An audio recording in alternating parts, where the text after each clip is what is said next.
Welcome to Mythos AI, your source for Cliff's Notes on complex subjects. Join Anna and Phil for yet another engaging conversation. Ever scroll through online and just feel like you're seeing the same stuff? Like the same opinions, same news, even the same memes just keep popping up over and over. Yeah, definitely. Well, today we are doing a deep dive into something called the mimetic wave, which helps explain why that happens. Right. And we'll be basing this deep dive on a fascinating audio discussion. It's called Arwabav. And, don't worry, this isn't like some conspiracy theory thing. It's actually about like the structure of the internet and how it shapes, sometimes without us even realizing it, how we experience things online. Yeah, and one of the things I thought was really interesting that Arwav brought up is this idea of the internet, and they use this really interesting metaphor of a house. Oh, okay. Right. And how like the people who built the internet kind of like built their values into it, almost like the architecture of this house. Interesting. So like the early internet, like their values are embedded in kind of like the foundation of the internet as we know it today. Yeah, exactly. And they go on to say that like, a lot of those values really came from American culture, right? So like individualism, freedom of expression, entrepreneurship, like these big kind of American values are baked into the internet. Which makes a lot of sense, right? Because the internet, at least like as we know it today, really came out of, America, Silicon Valley, all of that. Totally, yeah. But that also is interesting to think about, right? Because the internet now is global. Totally. And so how have those values that are kind of baked into the internet, how have they impacted the global internet, especially when we think about different cultures who may not have those same values? Right. It's almost like a cultural kind of like, I don't know, like imprint that's kind of on everything. Yeah. And I mean, I think especially like when you think about social media, right? Yeah. Where you're supposed to build this like personal brand, it's like all about you. Yeah, and I think about that even with like, there's this big emphasis on the individual. And that's not to say, that's good or bad, but it's interesting to think about how that butts up against other cultures that maybe don't value individualism in the same way. Totally. And maybe even find that kind of like self-promotion or whatever to be like kind of off-putting in a way. Exactly. Yeah. Yeah. And then, on top of that, you have the algorithms. Oh, yes, the algorithms. Which I thought was so interesting how Arwav brought those up because, they use this example. They say, okay, so imagine you're using a music streaming service for the first time. Okay. And you decide, you know what, I'm going to listen to some country music. Sure. So you listen to a bunch of country music, and then all of a sudden, what does the algorithm start recommending to you? More country music. More country music. Yeah. But it's like, what if you just wanted to try it out? Right. And so you're telling me that this algorithm is now going to just keep feeding me country music, even though that might not actually be representative of my taste at all. Exactly. And it's not like this is a bad thing. It's just that it's working with what it has. Yeah. So it sees that you listen to country music and it's like, oh, this person likes country music. Let me give them more of what they like. And it creates this loop. Right. So you get stuck in this country music loop.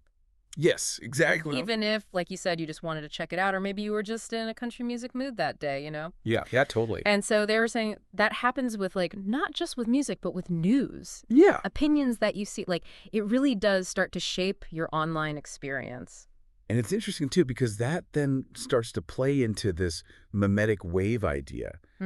Because we start to see, we get stuck in these loops and we start to see the same things. And it gives us this false sense that maybe everybody thinks this way or everybody, is seeing what I'm seeing. Totally, totally. And so the more we only see those same things, it kind of limits, what we're exposed to. And then that can even limit our own like ways of thinking about things. Absolutely. It's like, if you only ever see the color blue, you're going to think that's the only color that exists. Right, exactly. Yeah. And it's not to say that somebody is like behind the curtain, deciding all of this. Right. It's not like some evil scheme.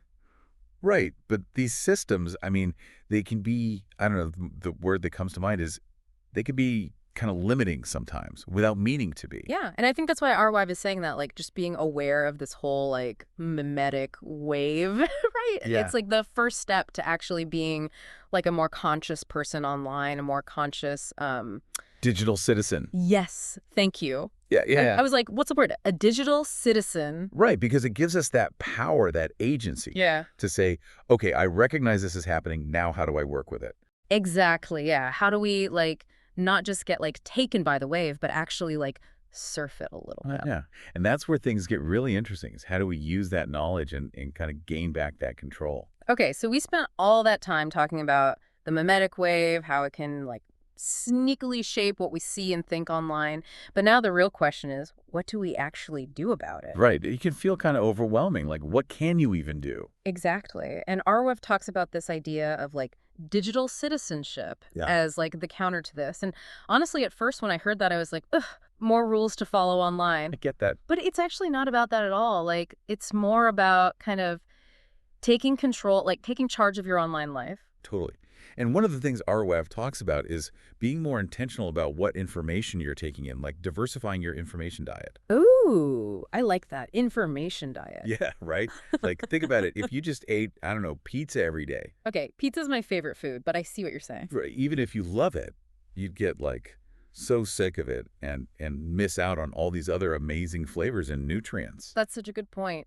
And I think the same goes for like news or opinions. Like it's easy to just kind of stay in your comfort zone reading and watching the same kind of stuff. Exactly. But then, like with the food analogy, you end up with this like really limited perspective on things. Totally. So how do we actually like diversify our information diet? Like what are some practical things we can do?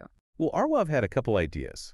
Like one thing they suggested was instead of like always going to your usual news source, try comparing their coverage of like a big news story to what a source from a totally different country is saying. Oh, that's interesting. Right, because you might be surprised by the different perspectives or the different sides of the story that each one emphasizes. Yeah, like actually getting a broader view instead of just like the one that's like usually fed to you. Exactly. It's almost like being a digital explorer, Oh, I love that. going beyond your usual online stomping grounds. So we're branching out, getting different perspectives. That makes sense.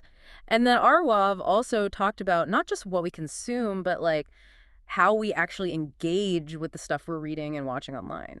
Oh, absolutely. It's not enough to just like passively scroll through a bunch of different news sites or whatever. Totally. So like what, we got to become like internet detectives or something. Kind of. Like our wave talks about bringing back critical thinking skills.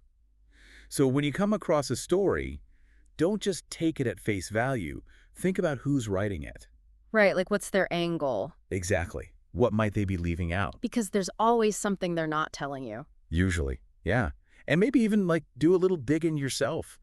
Try to find other sources that support what they're saying or maybe even contradict it. Okay. So it's like, don't just believe everything you read on the internet, which like, duh, but I think we all forget that sometimes. Oh, for sure. Especially when something confirms what we already believe, Oh, 100%. So we're not just being fed information, we're actually thinking about it, questioning it. Right. Like becoming more, I don't know, discerning online citizens. Yeah, I like that. So we've got diversifying what we consume, thinking critically about it.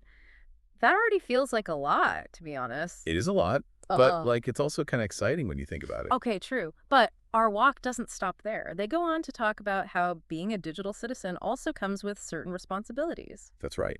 And maybe the biggest one is being really careful and thoughtful about what we choose to share online, especially on social media. Yeah, because it's so easy to just like retweet something or share a link without even like really thinking about it. Oh, totally. But Arwev made this really interesting point, which is that when you share something, you become a part of that information ecosystem. You're basically helping to spread that idea, whether it's accurate or not. That's a big responsibility. It is, yeah. It's almost like, and I love this visual Arwev said, it's like you're the curator of your own little digital museum. Ooh, I like that. And every time you share something, it's like you're adding a new artifact to your collection. So we should be asking ourselves, like, do I actually want this in my museum? Yeah, like, does this represent what I believe in, what I want to put out into the world? That's such a good way to think about it. So I feel like we've covered a lot of ground. Like we started with this mimetic wave thing. Yeah, definitely. And how it can, really shape what we see online. But then we talked about how like we can actually take charge, be more intentional about the information we take in, think about it more critically. And be careful about what we share, too. Right. And that whole like digital citizenship idea, it can feel like a lot, to be honest. Yes, it definitely is. But the way Arwav talked about it, it actually got me kind of, I don't know, excited. Oh, yeah. Like instead of being, I don't know, overwhelmed by all the information out there, it's like we can curate our own little online adventures. Oh, I like that a lot. Like we're explorers, not Yeah. just like passive consumers anymore. Exactly. And we can find new perspectives, challenge our own assumptions. Well, Maybe even like bring back new ideas to the people around us. it's like we're all digital explorers bringing back treasure. I love that. That's a great way to think about it. And it made me realize that Orwell wasn't saying we have to become like perfectly informed about everything online. It was more about being open to always learning more. Right, being open to the journey of it all. Exactly. Which honestly, that's what makes it kind of fun. Totally. Like the internet, even with all its like downsides, can be this amazing tool for learning and growing if we just like use it thoughtfully. Yeah, totally, totally. So I think that's a good place to wrap up. What do you think? Yeah, I think so. But I do want to leave our listeners with a question, and that is, what's one small step you can take, like today, to be a bit more of that conscious digital citizen we've been talking about? Yeah. Will you check out a news source you've never read before? Or maybe think twice before hitting that share button? Even just thinking about these things a little more makes a difference. Totally. And hey, maybe you'll discover something new, learn something new. Who knows? Thanks for diving deep with us, and until next time, stay curious. Thanks for listening to Mythos AI. Stay tuned for more concise insights. And remember to hit the like button and subscribe for future episodes.